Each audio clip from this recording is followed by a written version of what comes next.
من یتق اللہ یجعل لہ مخرج ویرزقہ من حیث لا یحتسب، جو تقوی اختیار کرتا ہے اللہ تعالیٰ اس کو وہاں سے رزق دیتا ہے، اس کو ہر تنگی سے راستہ دیتا ہے، اور وہاں سے رزق دیتا ہے جہاں سے اس کو وہم و گمان بھی نہیں ہوتا۔ حضرت مقداد رضی اللہ تعالی عنہ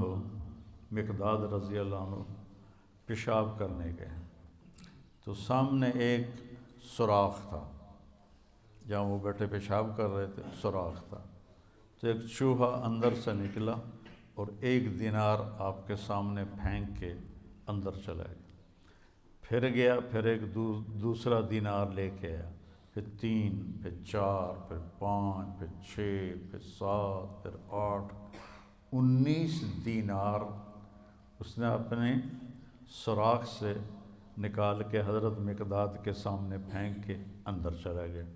وہ بڑے بھی حیران پریشان، انہوں نے وہ اٹھائے، فارغ ہو کر آ کر اللہ کے نبی کو پیش کیے کہ یا رسول اللہ میرے ساتھ تو یہ قصہ ہوا ہے، آج چوہے نے مجھے مالدار بنا دیا۔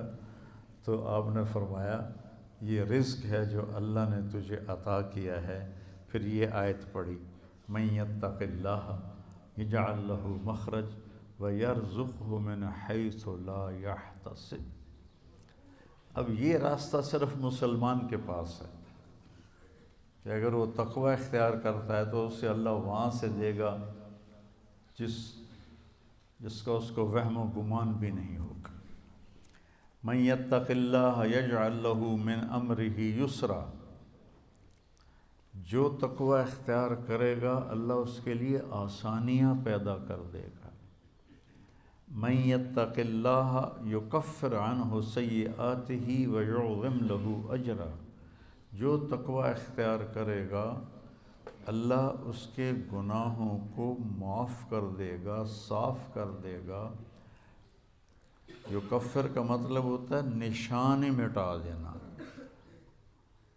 عفا کا مطلب ہوتا ہے چھپا دینا، اور تکفیر کا مطلب ہوتا ہے نشان مٹا دینا۔ اللہ ان کے گناہوں کے نشان مٹا دے گا اور ان کا اجر بہت زیادہ کر دے گا۔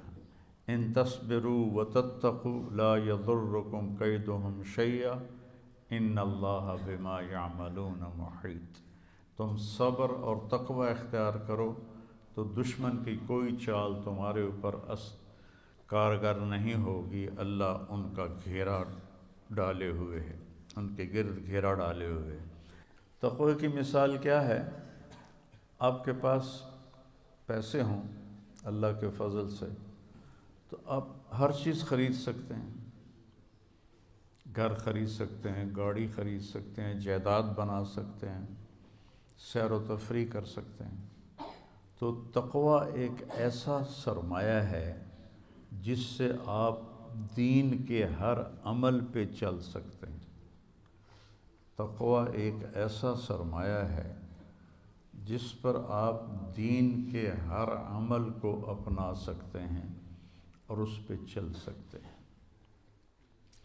حضرت عمر نے کعب احبار سے پوچھا تقوی کیا ہے؟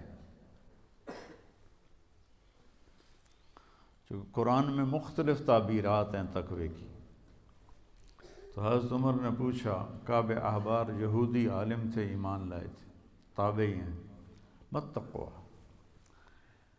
فرمانے لگے کبھی کانٹوں بھرے راستے پہ چلے ہو؟ سبحان اللہ۔ کہنے لگے ہاں، اور اب میں تو کانٹے ہی کانٹے تھے، کوئی سبزہ تو تھا ہی نہیں۔ تو کہنے لگے پھر کیا کرتے ہو؟ کہا میں اپنا کرتا سمیٹ لیتا ہوں، دامن سمیٹ لیتا ہوں، اور کانٹوں سے بچا کے میں آگے نکل جاتا ہوں۔ کہ بس یہ تقوی ہے کہ چاروں طرف گناہوں کے خاردار کانٹے ہیں، اس سے اپنے دامن کو بچا کر پار نکل جاؤ۔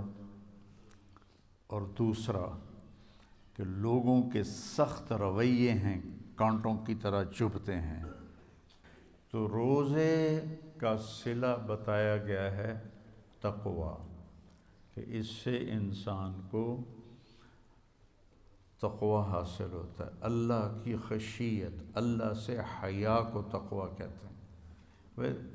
ایک گناہ نہ کرنا کہ دوزخ میں جاؤں گا، یہ بھی ایمان کا حصہ ہے۔ ایک گناہ نہ کرنا کہ مجھے اللہ سے شرم آتی ہے، مجھے اللہ سے حیا آتی ہے، یہ حیا کا جو درجہ ہے یہ خوف کے درجے سے بڑا ہے۔ یا ایھا الذین آمنوا، یہ عزت صرف اس امت کو ملی ہے اور کسی امت کو یہ اعزاز نہیں ملا۔ کتب علیکم الصیام، تم پہ روزے ہم نے فرض کیے ہیں، کما کتب علی الذین من قبلکم، جیسے تم سے پہلے لوگوں پر ہم نے روزہ فرض کیا تھا تم پر بھی فرض کیا ہے۔